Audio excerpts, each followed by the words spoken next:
Well, I guess you'd still call this early ice. We've probably got 7-8 inches of ice where we're at. There's some places on Devil's Lake here where there's a lot less ice. And you know, when Devil's Lake freezes over, it's staggered. We've got some of the water north of Highway 2 that usually freezes over first. So you look at like Pelican Lake, Minnewacan Flats, the west end of the lake tends to freeze up earlier than say the middle or the east end of the lake. You know, when somebody says ice thickness of Devil's Lake, realize that there's a lot of variation this time of year. And so we're on safe ice. We're on the west end of the lake. And what we're gonna do is I'm gonna show you something here that works really, really well for finding fish. And we had to blaze through cattails to get in here. I mean, we're the first people basically out here, okay? When I first started guiding on this lake in 1997, the lake was a third of the size that it is today. And as the lake grew, what happened was, if you can imagine, there's these smaller sloughs and little pockets of water that were near Devil's Lake. Well, Devil's Lake just kept rising and overtook a lot of these small sloughs that were around Devil's Lake. And so each one of those sloughs is now a secondary basin. And so especially at early ice, you can't go wrong focusing on these secondary basins, these smaller pockets of deeper water that are outside of that main basin. And it's crazy how fish will just accumulate. And so this can be a mixed bag where we're gonna target perch, but I mean, at times you might catch crappies, you might catch some white bass, and you'll definitely catch some walleyes. And so it's just really a high batting average location for finding fish at early ice on Devil's Lake.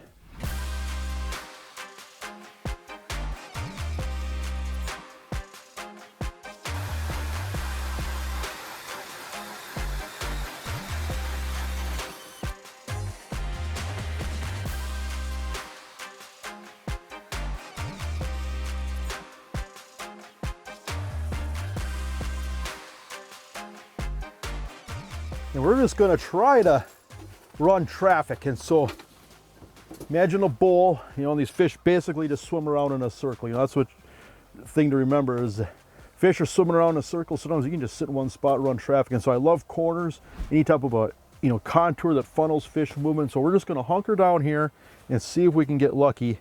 Ooh, I got one down there right now. See if we can get lucky and enjoy the day. There, I got them. Just like that. And I tell you what, if they keep coming underneath you, we can, oh, look up there, here's a crappie. That is a nice Devil's Lake bonus, huh? You don't hear about the crappies much, but they are in here. Look at that. Just picked up that pinhead. But yeah, if you can imagine, I mean, these fish are just basically doing hot laps, just swimming in circles. Good stuff. Well, that is a nice fish. Yeah, there's probably more crappies in Devil's Lake than what people think. And I always throw them back because I think it's kind of cool to catch them. It's not like we catch a lot of crappies in Devil's Lake, but there's times where it can be kind of impressive, especially when you look at the average size. There are some huge crappies in Devil's Lake, and so that's just a good start, good way to start the day. You know, so on this trip here, we've got Matt Schneider from the Fargo Shields location. And if you follow the Fargo Shields Outdoors social media stuff, I mean, he does an excellent job with that. Avid, passionate outdoors person. He loves to hunt, loves to fish. And, you know, they just do a great job. And so, you know what, it'd be fun. We just thought we'd do this, what they call collaboration, I guess is what the young people call it. You collaborate with somebody. We used to just call it going fishing with somebody, but Matt came up, wanted to spend some time on Devil's Lake early ice. So yeah, let's do it, you know, and we've been bouncing around, and I've been doing a lot of stuff, especially further north. You know, some of the feeder lakes north of Highway 2 have been doing a lot of early ice stuff up there for walleyes. We've had some great walleye bites so far this winter, and now we're starting to switch gears and starting to get on some spots where we can catch some perch.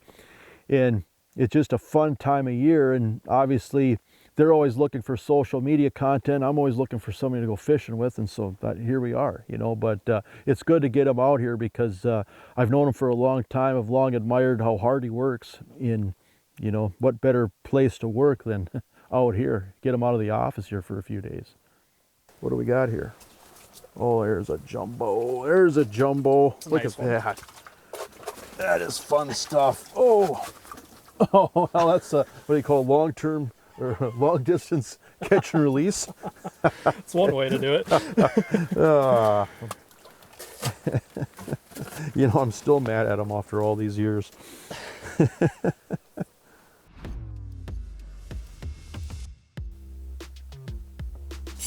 There we go. Loose drag. How big does it feel? Feels okay. Oh my gosh. Oh, wow. Oh my gosh. Oh my gosh is right. That is a crappie. That is a crappie. You always hear stories about the Devil's Lake unicorn, crappie. the unicorn. And I feel like I'm kind of spoiled now because that is my first one ever. You know what? Okay, maybe we just turn this perch episode into a crappie episode. That's fine. I'll take it. As long as they come at this size, I'm in. That is a beautiful fish. That's a special fish right there. Just came in and annihilated that pinhead. Just a beautiful fish. I mean, and just look how thick that fish is across the back. Yeah. You know, it's probably like, no kidding, 3 fingers. Yeah. That is a specimen, that's for sure. My goodness. Yeah. Get that fish back. Oh, that's a beautiful fish. That There is it so goes. cool. That's a big one. You know, I saw him swimming all the way over here. yeah, he came up and just absolutely crushed it right away. But kind of like what Jason was saying is selective harvest is huge. You know, if we want to be the best anglers out there on the water, we really have to protect those bigger fish. So obviously that one's not going to be a good one to eat. So we want to get that one back. And like you were saying, the crappies are kind of like unicorns out here. So you almost just kind of want to Yeah, I mean, each their own. I mean, Yeah. yeah, I just think it's cool to see a few of them. So Absolutely. I just let them go so that hopefully I can see a few more. Exactly. For my own selfish reasons. You know, I grew up in central North Dakota in Jamestown, and a lot of my childhood I was out fishing, hunting, ice fishing, just kind of doing everything with my dad and with my family. And that's just been kind of my driving force, like trying to get into the industry. And obviously working at Shields, starting in that fishing department, you get to touch and feel all the brand new stuff. But now that I'm in the marketing department, I really just kind of embrace all the sides of the outdoor space, whether it be deer hunting, coyote hunting, all the different hunting seasons, and then including all the fishing seasons. It's just been really cool to, you know, take opportunities like this and come out and enjoy and really bring life to that in the social space. Come on. Oh, that was fun. That was a rod dunker. Oh yeah, nice perch. Fish is digging. Oh, there we go. That's dinner. That's just a perfect eater in my opinion. Probably about a, I don't know, quit squirming. Probably about a 10.5-inch perch. Yeah, we'll just throw them on the ice here for now, but in my opinion, that is the best eating fish that swims right there. Is a 10.5-inch perch, as good as it gets. That fish got my minnow. Get rebaited here. You know, the whole deal is how many fish are coming by in an hour. You know, if you get, you know, we call it riding the wave. If you get 2, 3, 4 times an hour, even once, twice an hour, if they're the right fish, you know, you get these schools of fish to swim underneath you. You can just sit in one spot and enjoy the day and have a great day of fishing where they'll add up. You know, if you can just keep picking away. The biggest thing is you just got to keep marking fish. If you're in the flow, you can just run traffic.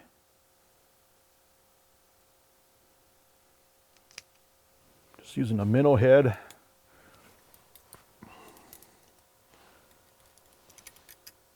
And away we go. You know, so these secondary basins, you can find these all across the Devil's Lake Bays. It doesn't matter if you're on the east end of the lake or the west end of the lake. You know, you'll find these depressions or bowls where basically at one time, you know, wetland, a slough, just a shallow pothole that was separated from Devil's Lake, and basically Devil's Lake rose to the point where it just overtook it and just encompassed, you know, so much of this landscape. And so these areas are soft bottom, and I think there's a lot of invertebrates in these bowls. And you know what? During the winter time, you know, a lot of these fish will accumulate in these locations. You know, for the panfish especially, you've got all kinds of invertebrates. You've got bug hatches going on. You've got freshwater shrimp that are using these locations. And then you've got the walleyes that will roam in these bowls as well. And so it's just a fishy location. I mean, if you put forward-facing sonar down and we'll look, if you see fish certain distance, certain direction, and you'll walk over and try to drill a hole on top of them. I can't get away with that right now. It's like wherever I go, I just spook fish more. And so I find that I've been better off drilling fewer holes where I just drop the active target in, spin it around. If I can see 20 fish or so with a say the range set at 70, 80 feet, they're just activity in the area, I'll just drill the fewest number of holes possible and just sit and let those fish come back around. That has been by far the best strategy that I've had this winter. You can definitely be too aggressive right now and drill way too many holes. Don't think of it as I'm going to drill as many holes as possible, I'm going to tear the ice up. No. When you're on thinner ice, don't think that way. Think, how can I drill the fewest number of holes possible and sit in an area where the fish just keep coming underneath me. If you can do that, you're going to catch more fish at early ice. And I tell you what, it took me years to figure that out, but I tell you, I really feel that that's true. There it is. There you go. Feels like a decent one. Yeah. What do you got there? Ooh, nice walleye. Get Nice. that deucer. Oh yeah. Look at that. Here it comes. Oh, yeah, Ooh, it's a nice walleye. Nice walleye. Nice. There we go. Beautiful. Yeah, it's definitely been a multi-species day, but getting fish like that throughout the day, it just keeps the guy busy and lets us have a little bit of fun with them. So kind of what the name of the game today is small little pinhead pro, and I'm just topping that off with a little minnow head, basically taking it off right behind the head there. And honestly, it's just making enough noise down there. So I'm taking this bait, just getting real close to bottom and always keeping it moving. You have fish moving all over the place, so you want to make sure that you're making noise so that way you're drawing more fish in, even if they're not going right underneath you. So kind of just pounding on the spot, and then as soon as you get one to activate, then it's kind of just run away from the fish almost, or kind of lift up above them, and then that usually seals the deal. And it's been working pretty well today.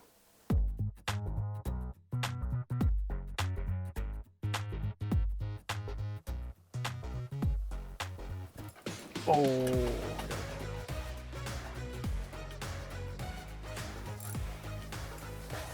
Oh my God. Ready? There he goes. Oh! I'm just gonna get him right there for you. Get that little pinhead out of there.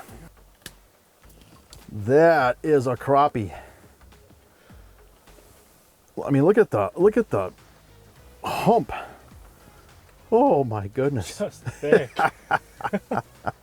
That is so cool, isn't it? That's a huge crappie. I mean, that rod is just bent too, and you get a fish like that on. Look how thick that fish is. That is a beautiful fish. Wow. Early ice in North Dakota is probably one of the most anticipated seasons for me anyway. You know, I waterfowl hunt quite a bit, and we go all the way through the fall, and you put away your boat before waterfowl season really gets going, just because you kind of got to pick your poison at that point. But we wait for that ice to really harden up and get safe ice, and then we're able to actually go out on all these sloughs. And you know, today we're on Devil's Lake. That's just kind of a staple for North Dakota, but early ice is some of the best time to hit the hard water. Not only are you getting those first fishing opportunities at some of those spots, but the fish are normally super aggressive, and you can get into a lot of cool different bites, whether you're up shallow up against the weeds, or you're finding just kind of like a basin structure, kind of like what we got going on here, where we're running into multiple different species. But probably my favorite thing to do during early ice is finding the edge of the weed line, not too far off the road. And you know, normally you can run into pretty good sized quality walleyes just mere feet, literally right off the boat ramp. So fishing opportunities are endless when it comes to early ice. The only thing that a guy really has to be aware of is just ice conditions and not taking someone else's word for it type deal. I always make sure when I'm heading the hard water during the early parts of the season, bring a spud bar, checking the ice, making sure that a guy's taking every step to be cautious out there. The Devil's Lake trifecta.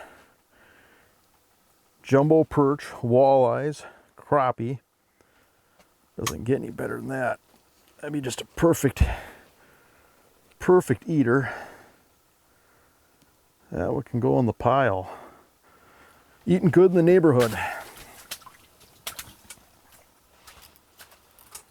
You know, you look at the freshwater shrimp that drive this particular fishery, you know, especially with the perch, crappies, even the white bass, and to a lesser extent the walleyes, you know, these fish are used to eating invertebrates that are really easy to catch. And so a lot of times the presentations are fairly small. You know, we showed off the Pinhead Pro.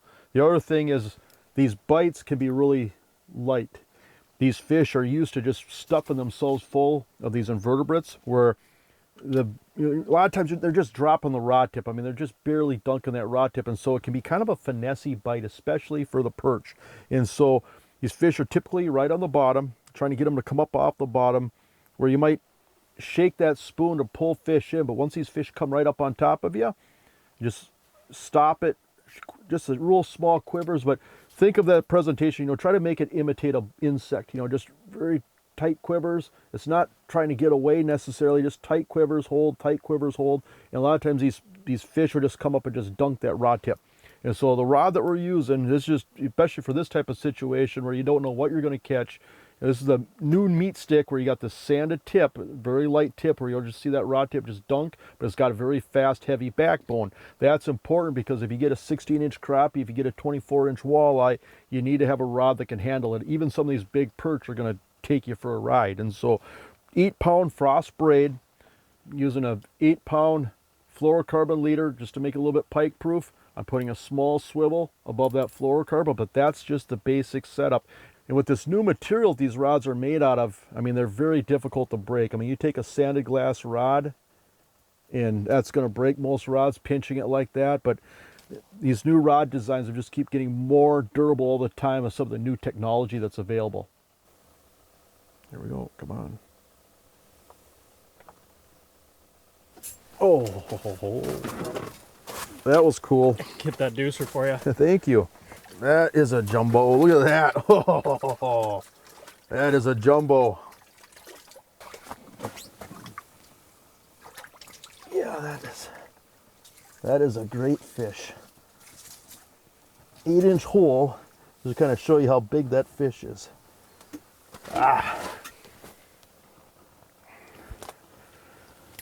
That's a potbelly. That's more the size we're after. That is beautiful, huh? Look at that. There we go. Yeah. That is a potbelly of a perch. You know what? That's a big female full of eggs. Here, we'll let her go. That's my contribution to next year. There she goes. Right on back down. Kicked away hard. You know, the cool thing about this bite is that everyone can do it.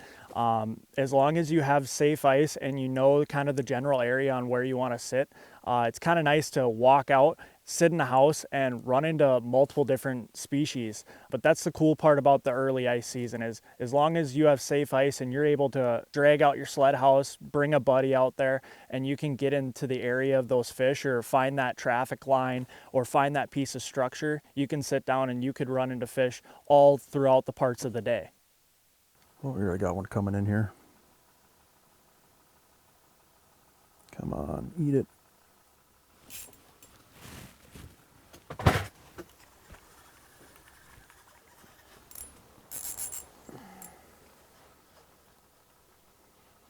Oh, another one.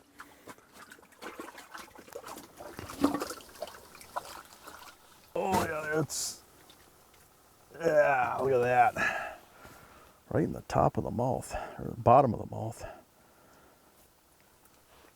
Ha ha ha. Yeah, these are unicorns on Devil's Lake. That is just, these are just beautiful. One of my favorite things is a big crappie. There you go, you're free. Now here's a couple of my favorite presentations for this type of fishing. You know, again, I would say most days, I mean, you're going to see perch, you're going to see walleyes. In some cases, you might see crappies. small spoons and tungsten jigs. And I like the bigger profile tungsten jigs. And the big thing is I like a tungsten jig that just has a lot wider, bigger hook gap. Because again, if you're putting a couple wax worms, if you're using a perch eye, if you're using a minnow head, I find that that bigger gap just hooks up the fish better, especially if you're dealing with crappies, some of these big jumbo perch, walleyes, you know, fish that have a bigger mouth, you know, use that wider gap, use that bigger hook. And so that's just a drop 2XL. Just get a bigger hook, bigger gap, and that makes a big difference. So oversized tungsten jigs and just your small finesse spoons. Think of the smaller size rattling PTs, you know, your smaller size pinhead pros.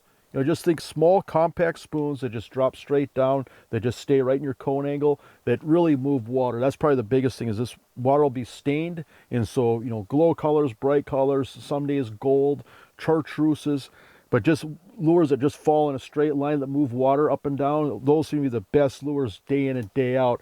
You know, fishing, you know, say 8 to 24 feet of water on Devil's Lake.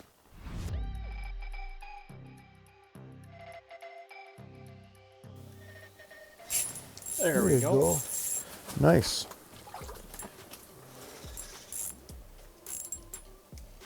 It's digging right.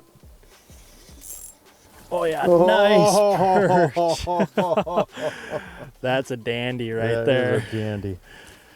I got one down there too. I'm trying to catch. That is a. Oh, I got him. There he is. Oh, that's a beautiful fish. Let's see what this is.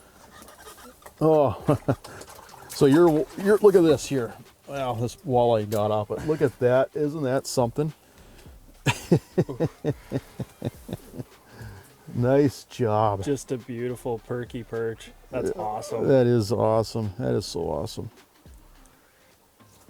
Took a little bit of coaxing, but That's okay. once he finally committed, it was game over after that. You know, those big perch usually do take a little coaxing. Beautiful fish. Get her back. That is a gorgeous fish. Look how fat they are. Just colored up. Just healthy as ever. Oh, what a Swims cool, away. what a cool pattern though. You know, and here's the thing, as we talk about drilling holes and move and move and move and all this stuff in ice fishing, you know, there's a time and place to just sit and run traffic like this. And it can just turn out to be an enjoyable day. And that's what this is. You know, you don't have to drill a lot of holes necessarily. You have to drill the right holes, have the right strategy in the right locations at times. And as long as these fish keep moving, you can sit in a spot like this and catch a lot of fish.